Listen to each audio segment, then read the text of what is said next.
So today we are going to be reading from a book that it's not yet translated. I've been working on it, and that is a book also that was a psychography by Divaldo Pereira Franco. But the spirit is the spirit of Vianna de Carvalho, which was known as a great spiritist, one of the best speakers that we had in history. And he is a spirit that have been helping Divaldo for quite some time. And I really like the message, number one. The book, it hasn't yet definite title, but I called it Spiritist Viewpoints. Mm. And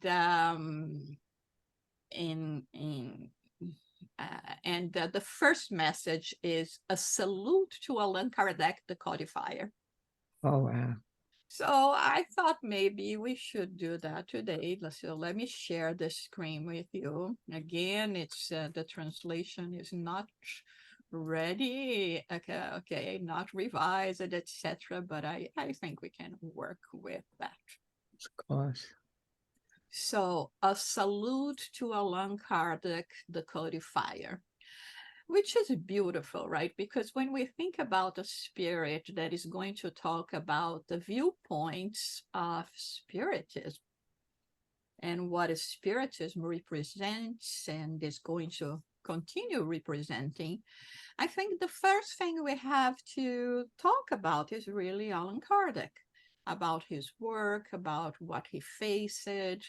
Of course, we know that he, as being a very evolved spirit, being understanding quite well that he's a part of a community of spirits that work with Jesus, he was really adamant in saying, this is not my work.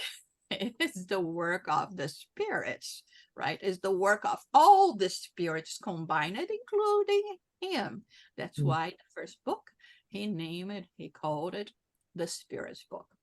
So Vianna goes like saying, during the reign of Napoleon III, amidst despair and restlessness, he who promised the Republic became emperor in 1848, leaving France anxious and dissatisfied.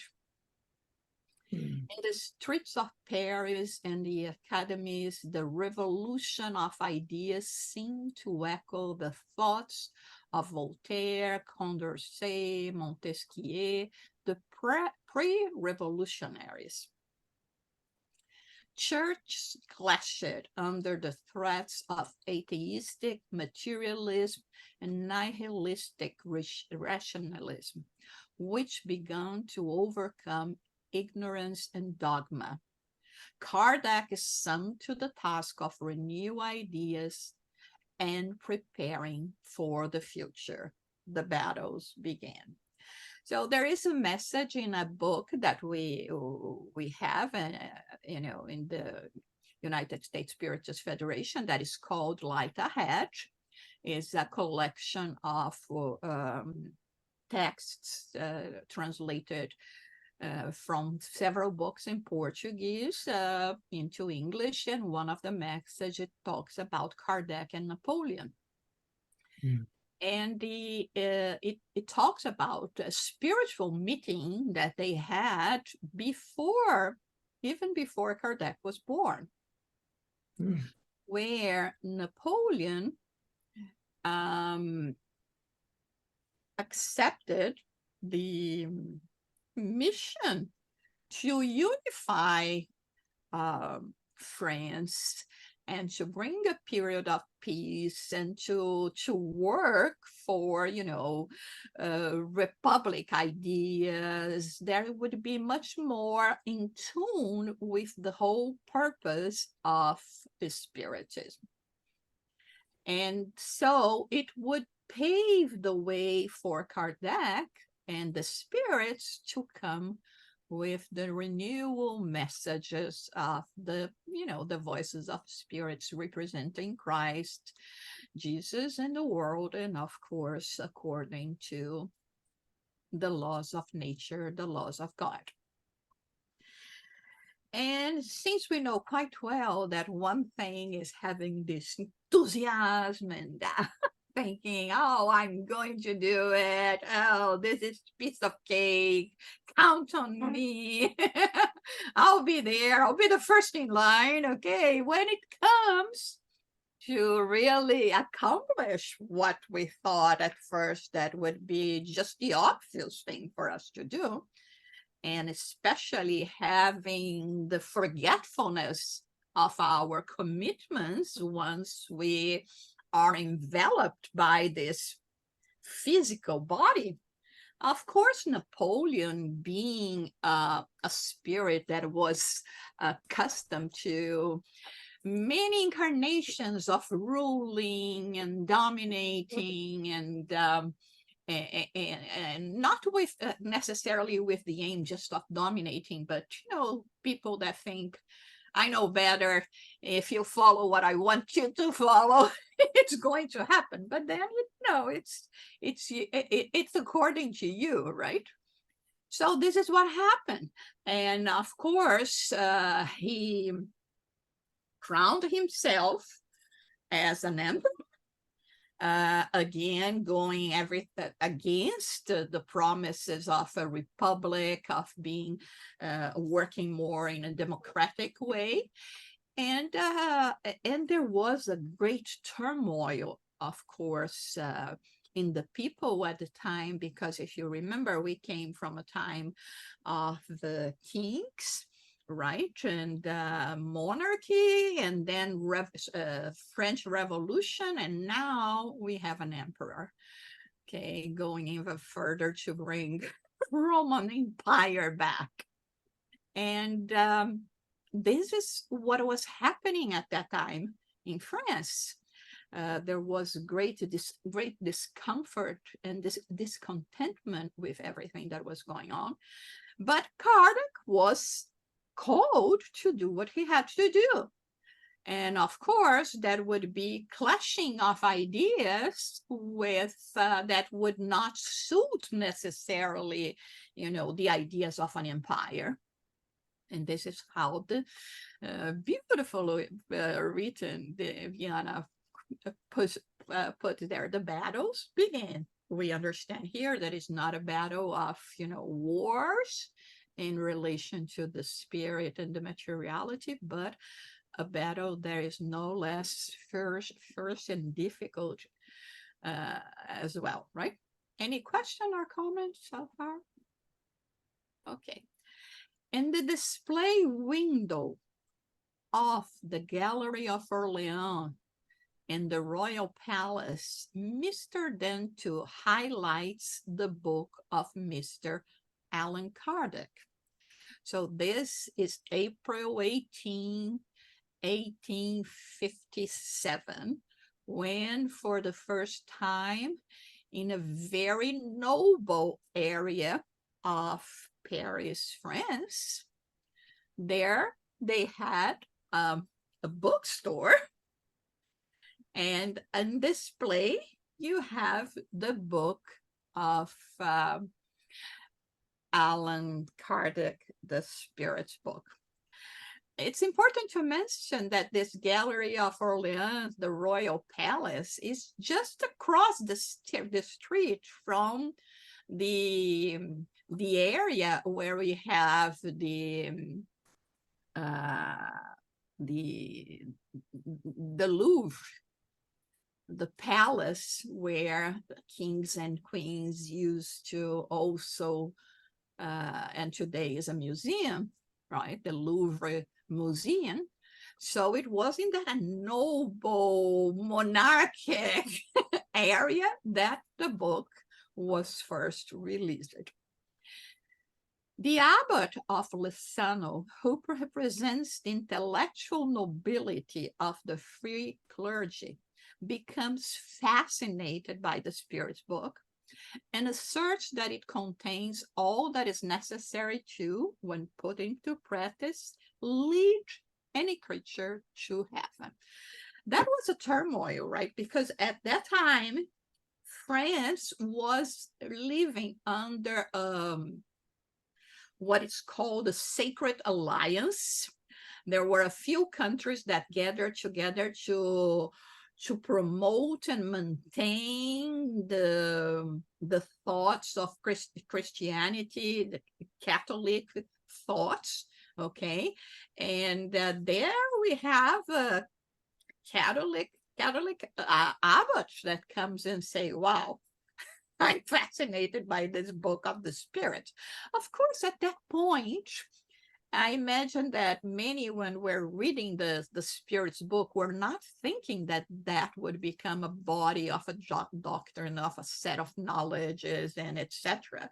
It was just a book that would, come and bring questions and answers. They didn't know exactly what it meant, but anyway, it was going to mean. But at that point is important, where they had no preconceived ideas. And when you have no preconceived ideas, even an abbot go there and read it and say, my God, this is fascinating. And it's the path for everyone to go to heaven. Right? So no preconceived ideas at that point. But intolerance, however, brews rebellion, and crime oozes its venom through prejudices within the narrow walls of envy. So in Barcelona, 300 volumes bearing revolutionary thought are incinerated as if burning books would destroy ideas. This was October 9, 1861, when the books at this point the books, of course, were traveling, and everyone was talking about the Spirit's book and other books that were being published as well. And it reached Spain. And of course, being the country of Inquisition, one of the countries of Inquisition, etc., when the books arrived from the editor and the publisher house, they made this display of, this is like an inquisition as well, Here, it's not the church that is saying that, and burned the books. We can see in the movie Kardec that you can watch on Netflix. The director Wagner sees this depicts very well, the awareness of Kardec when he heard about what happened. And I mean, let us remember that at that time a book was very expensive. Right? It's not today that you can buy a book for less than $1, right? That was very expensive and very difficult, to travel. That's the reason why there were so many illiterate people at the time still. And so they did that. And Kardec received a message from the Spirit saying for him not to worry, and more or less saying that this would be the best advertisement the Spiritism would have. Because, of course, we really like the things that are forbidden, right? Maybe an apple comes to mind. Right? If it is forbidden, oh my God, I have to know what it is there, what it is there, why it's being forbidden. So in any case, the sun of belief spread its rays like arrows of victory, and the message of Spiritism resurrects from the ashes of forgetfulness, akin to Circe, the philosophies that were the glory of past civilizations, to the amazement and joy of the sorrowful, the anxious, and the enslaved. Chambers of empiricism and scientism are transformed, and metaphysics experimentation reveals the immortality of the soul, victorious beyond death. So this is when everything called the attention so much. And let us remember that, things started here in the US and the state of New York, and everyone was interested in knowing about the communication of spirits and what was happening, and the news that they would bring from the beyond, and went to Europe and went to, basically the 5 continents. And it is spread, and of course, with that, noble scientists and thinkers understanding that new things, instead of just being refused, they have to be analyzed. When you have no preconceived ideas and say, I'm going to look and examine that, like, we had here Judge M. Edmonds, we had like Sir William Crookes, Nobel Prizes, and we had so many scientists that started analyzing and going after the communications with spirits as well. That it only grew after that, in terms of trying to attest the immortality of the soul. Even Napoleon opened the doors of the Tuileries, right there where we have the Louvre, to talk to Allan Kardec. And it was very enchanted and attentive to everything he had to say. Those were old souls, friendly souls, Napoleon and Kardec. Unfortunately, like we said, Napoleon couldn't do his part, but at least he did it. He allowed the books to be published, because at the time, if all publications had to go receive the seal of the empire, and he even wanted to meet Allan Kardec. The departed return, voices speak from the same city of Lyon, where Christianity bore witness to faith through martyrdom in the early centuries. The world received through Kardec the message bearing light and solace for all humanity. The promises of Jesus are fulfilled. So we mention here Lyon because this is the place where Kardec was born, and actually where he lived in a previous incarnation. So now, with the advent of the Spirit's book, the work of Kardec, we have a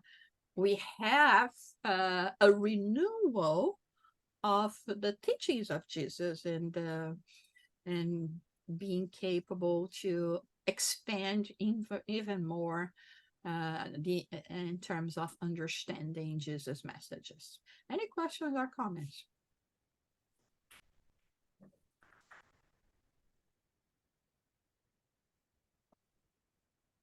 Okay.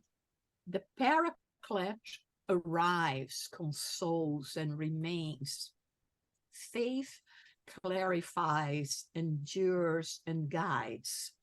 Philosophy explains, directs, and illuminates. Science affirms belief, and knowledge is anchored in faith, in exact and real terms. New horizons open to inquiry.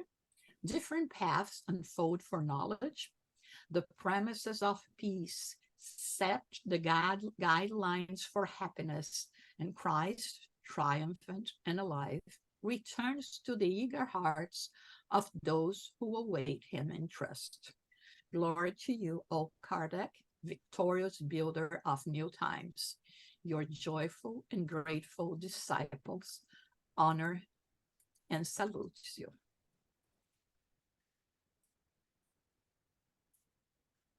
Any question or comment? And this is just what happened. Of course, we understand that all these changes, and it comes with maturity, right? It takes time for us to absorb the knowledge, for us to be able to, most of all, to put them in ourselves, in our lives, as a rule of conduct. But it was thankful to all this. And I think it's very important for us to remember that Kardec did not hesitate in putting his honor or his himself in question, to see his reputation destroyed, because we have to remember that he was a very well-known, respected professor in France and Paris, had written many books under the name Hippolyte Léon Denis Rivail, Professor Hippolyte Léon Denis Rivail, and for the education system. So he was an established person. And when he was before what he considered to be using this all the methodology, all his rational mind, and he said, I'm before truth, so I will follow truth no matter what. And he didn't hesitate to risk with his reputation. And today we are here saluting him and all this work, and thanking our Creator that have allowed this message to come to us clearer, and that we are capable of being studying it in this incarnation, in this journey. Any question or comment? I believe that this is so important for us to go back and study, because we have to remember what Kardec started here. And we're going back centuries, and all the work that he put in and strive and to the end that here we are studying his beautiful work. And we have to be appreciative that he did so much for us. And I hope he's hearing us now, that we thank him so much for all his work. I mean, could you imagine if he wasn't who he was and started all this beautiful work that he started way back when? That, it's just mind-boggling. I just love to hear the old stories and understand who he was and what he did. I hope we all appreciate his work that he brought to us, because I surely do. And it's just beautiful to hear all this, all these times of way back when, the 19th century, all this was going on, and there's so much to learn. There's so much to understand and learn still, not to forget, and to put it in our lives, the work that he left here for us. And I surely thank him so much. Anyone else? Book available